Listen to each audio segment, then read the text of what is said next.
கர்த்தர் நாமத்துக்கு ஸ்தோத்திரம். ஆண்டவராகிய இயேசு உங்களை ரொம்ப நேசிக்கிறார். என் சகோதரனே, என் சகோதரியே, பாருங்க, இப்போ ஆண்டவர் உங்களை பார்த்து, மகனே நான் உன்னை ஆசிர்வதிக்க போறேன், மகளே உன்னை ஆசிர்வதிக்க போறேன், மகனே உன்னை நான் விடுவிக்க போறேன், மகளே உன்னை நான் விடுவிக்க போறேன், உனக்கு நான் சகாயம் செய்வேன், உன் இருதயத்தில் வேண்டுதல் நான் கேட்டேன் அப்படின்னு ஆண்டவர் உங்களை நோக்கி சொல்லுகிறார். சரிங்களா? அந்த நோக்கி சொல்லி அப்போ நீங்கள் தேவன் வார்த்தையை பிடித்து கொண்டு இருக்கிறப்போ திடீர்னு ஒருத்த வருவான், சாத்தான். சாத்தன் என்ன செய்வானா, உனக்கு தேவன் கொடுத்த வாக்கு தத்தத்தை விட்டு விலக பண்றதுக்கு அந்த ஆசீர்வாதத்துக்கு எதிரான ஒரு காரியங்களை செய்வார். உபத்திரங்கள், பாடுங்கள், ஏதாவது ஒரு போராட்டம், ஏதாவது ஒரு பிரச்சனை.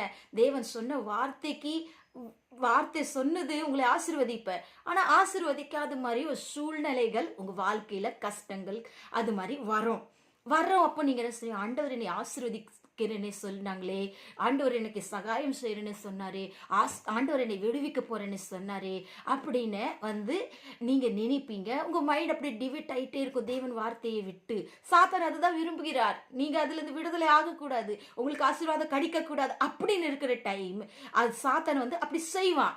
அப்போ நீங்க என்ன செய்யணும், யோசிப்பை பாருங்க. ஆண்டவர் சொப்பனத்துல காமிக்கிற தேவன் அவரை எப்படி ஆசீர்வதிக்க படுத்த போறார் அப்படின்னு யோசப் உறுதியாய் பிடித்து கொண்டார். அதனால எவ்வளவு பொறாமைகள், சொந்த அண்ணன் தம்பிகள் அவர் கூலியில போட்டு விற்கப்பட்டார்.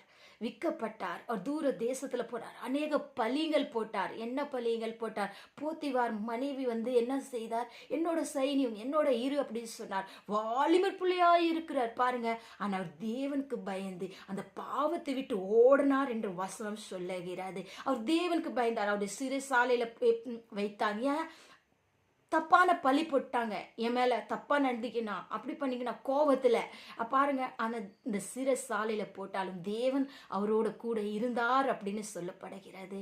ஆனா தேவனுக்கு பயந்து தேவன் வழியில நடந்து தேவன் வார்த்தை உறுதியாக பிடித்து கொண்டார். தூர தேசத்துலங்க, யாருமே தெரியாத இடத்துல. அதனால ஆண்டவரோட உத்தமையை பார்த்துட்டு, தேவனோட பயத்தை பார்த்துட்டு, தேவன் எந்த தேசத்துல அடிமையாக போனாரோ அதே தேசத்துல பெரிய அதிபதியாக மாத்தினார். கடைசியில யாரெல்லாம் அவரு கூலியில போட்டாங்களோ வித்தாங்களோ அவங்களே அவரிடத்துல சோத்துக்கு கை ஏந்தி நிக்கிற அளவுக்கு தேவன் செய்தார்.